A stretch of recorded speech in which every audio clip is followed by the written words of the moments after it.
St. Dominic, also known as Dominic of Osma and Dominic of Caleruega, often called Dominic de Guzmán and Domingo Félix de Guzmán, was a Castilian priest and founder of the Dominican Order. Dominic is the patron saint of astronomers. Life, birth and parentage. Dominic was born in Caleruega, halfway between Osma and Aranda de Duero in Old Castile, Spain. He was named after Saint Dominic of Silos, who is said to be the patron saint of hopeful mothers. The Benedictine Abbey of Santo Domingo de Silos lies a few miles north of Caleruega. In the earliest narrative source, by Jordan of Saxony, Dominic's parents are named Félix Guzmán and Juana of Azor. The story is told that before his birth his barren mother made a pilgrimage to the abbey at Silos, and dreamed that a dog leapt from her womb carrying a torch in its mouth, and seemed to set the earth on fire. This story drew resonance from the fact that his order became known, after his name, as the Dominican Order, Dominicanus in Latin, which a play on words interpreted as Dominicanus, dog of the Lord. Jordan adds that Dominic was brought up by his parents and a maternal uncle who was an archbishop. The failure to name his parents is not unusual, since Jordan wrote a history of the order's early years, rather than a biography of Dominic. A later source, still of the 13th century, also gives the names as Juana and Felix. Nearly a century after Dominic's birth, a local author asserted that Dominic's father was Ver Venerabilis Adives in Populo Suo. The travel narrative of Pero Taffa, written circa 1439, states that Dominic's father belonged to the family de Guzmán, and that his mother belonged to the Acre or Azor family. Dominic's mother, Jane of Azor, was beatified by Pope Leo XII in 1828. Education and early career. Dominic was educated in the schools of Palencia, where he devoted 6 years to the arts and 4 to theology. In 1191, when Spain was desolated by famine, young Dominic gave away his money and sold his clothes, furniture and even precious manuscripts to feed the hungry. Dominic reportedly told his astonished fellow students, "Would you have me study off these dead skins, when men are dying of hunger?" Quote. In 1194, around age 25, Dominic joined the canons regular in the canonry of Osma, following the rule of Saint Benedict. In 1203 or 1204 he accompanied Diego de Recibo, the Bishop of Osma, on a diplomatic mission for Alfonso VIII, King of Castile, to secure a bride in Denmark for Crown Prince Ferdinand. The envoys traveled to Denmark via Aragon and the south of France. The marriage negotiations ended successfully, but the princess died before leaving for Castile. In the south of France, Dominic and Diego de Recibo began a program to convert the Cathars, a Christian religious sect with Gnostic and dualistic beliefs, which the Roman Catholic Church deemed heretical. As part of this, Catholic Cathar public debates were held at Versailles, Servien, Pamiers, Montreal and elsewhere. Dominic concluded that only preachers who displayed real sanctity, humility and asceticism could win over convinced Cathar believers. The institutional church as a general rule did not possess these spiritual warrants. However, even Dominic managed only a few converts among the Cathari. Foundation of the Dominicans. In 1215, Dominic established himself with 6 followers in a house given by Peter Sila, a rich resident of Toulouse. Dominic saw the need for a new type of organization to address the spiritual needs of the growing cities of the era, one that would combine dedication and systematic education, with more organizational flexibility than either monastic orders of the secular clergy. He subjected himself and his companions to the monastic rules of prayer and penance, and meanwhile Bishop Félix gave them written authority to preach throughout the territory of Toulouse. In the same year, the year of the Fourth Lateran Council, Dominic and Félix went to Rome to secure the approval of the Pope Innocent III. Dominic returned to Rome Rome a year later, and was finally granted written authority in December 1216 and January 1217 by the new Pope, Honorius III, for an order to be named the Order of Preachers. Later life blessed Cecilia Caesarini, who was received by Saint Dominic into his new order in her old age, described him as thin and of middle height. His face was handsome and somewhat fair. He had reddish hair and beard and beautiful eyes. His hands were long and fine and his voice pleasingly resonant. He never got bald, though he wore the full tonsure, which was mingled with a few grey hairs. Although he travelled extensively to maintain contact with his growing brotherhood of friars, Dominic made his headquarters at Rome. In 1219, Pope Honorius III invited St. Dominic and his companions to take up residence at the ancient Roman Basilica of Santa Sabina, which they did by early 1220.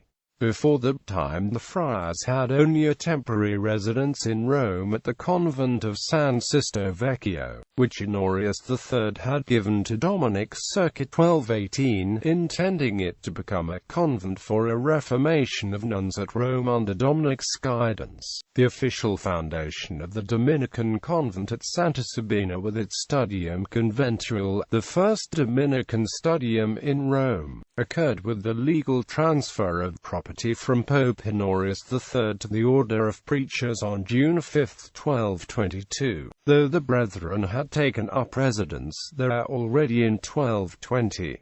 The Studium at Santa Sabina was the forerunner of the Studium Generale at Santa Maria sopra Minerva. The latter would be transformed in the 16th century into the College of St. Thomas, and then in the 20th century into the Pontifical University of St. Thomas Aquinas Angelicum, sited at the convent of Saints Dominic and Sixtus. It was in the winter of 1216 to 1217, at the house of Ugolino da Conti, that he first met William of Montferrat, Dominican friar, afterwards a close friend. According to Dominic abstained from meat, observed stated fasts and periods of silence, selected the worst accommodations and the meanest clothes, and never allowed himself the luxury of a bed. When traveling, he beguiled the journey with spiritual instruction and prayers. Guarad also states that, as soon as Dominic passed the limits of towns and villages, he took off his shoes, and, however sharp the stones or thorns, he trudged on his way barefooted, and that rain and other discomforts elicited from his lips nothing but praises to God.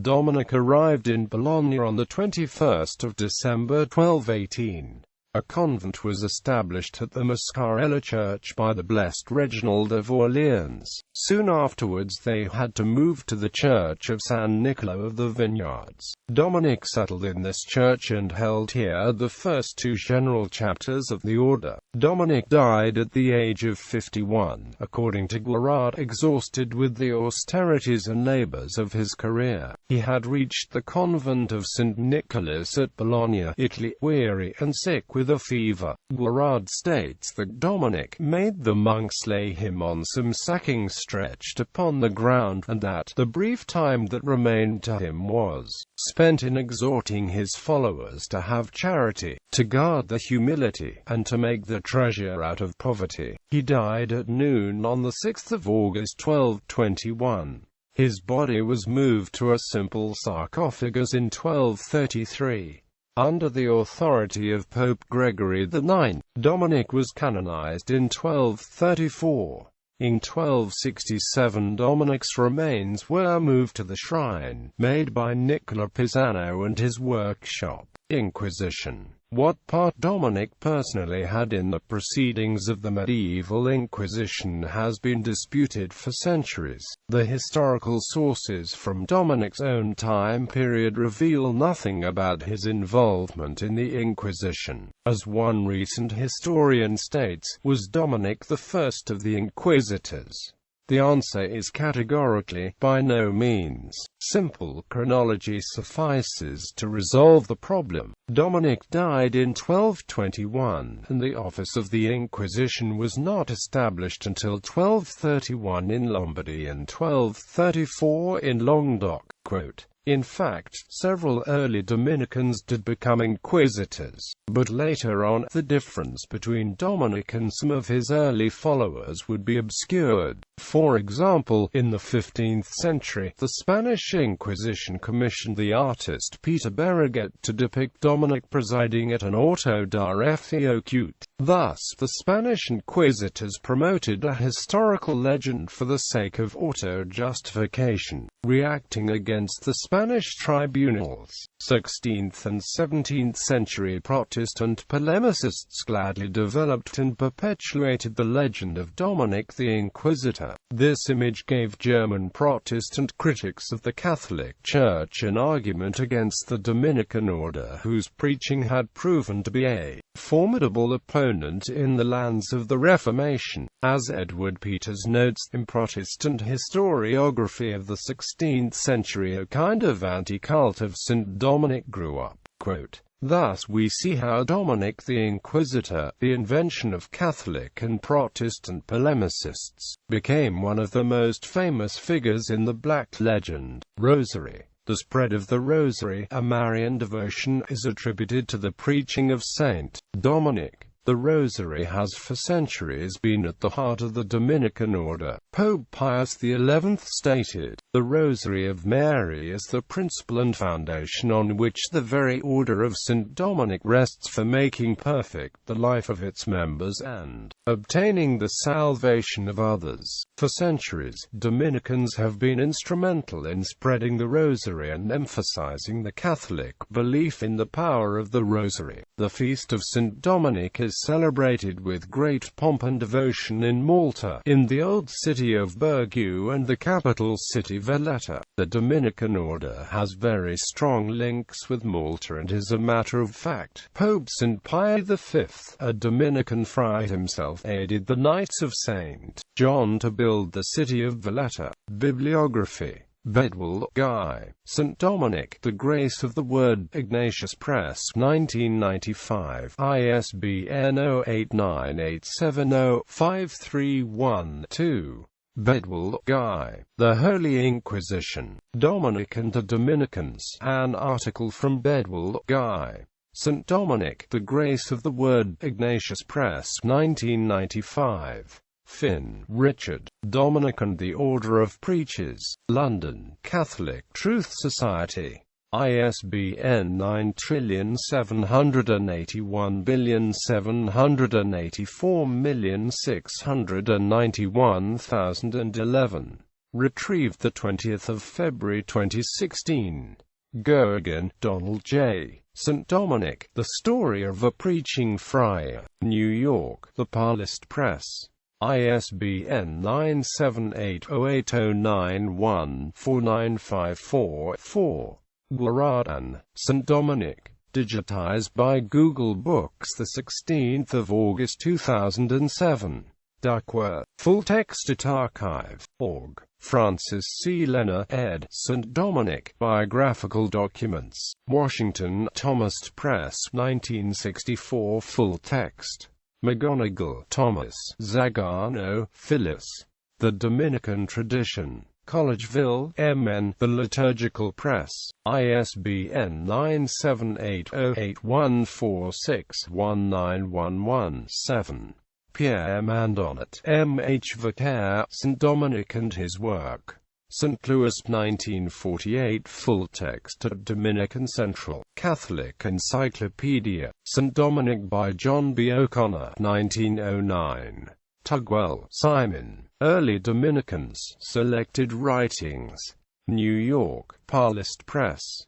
ISBN 9780809124145. Vicaire, M.H. St. Dominic and His Times. Translated by Kathleen Pond. Green Bay, Wisconsin. Alt Publishing. Assen Boocmewr, Wishart, Alfred Wesley. A Short History of Monks and Monasteries. Freely available eText. Project Gutenberg.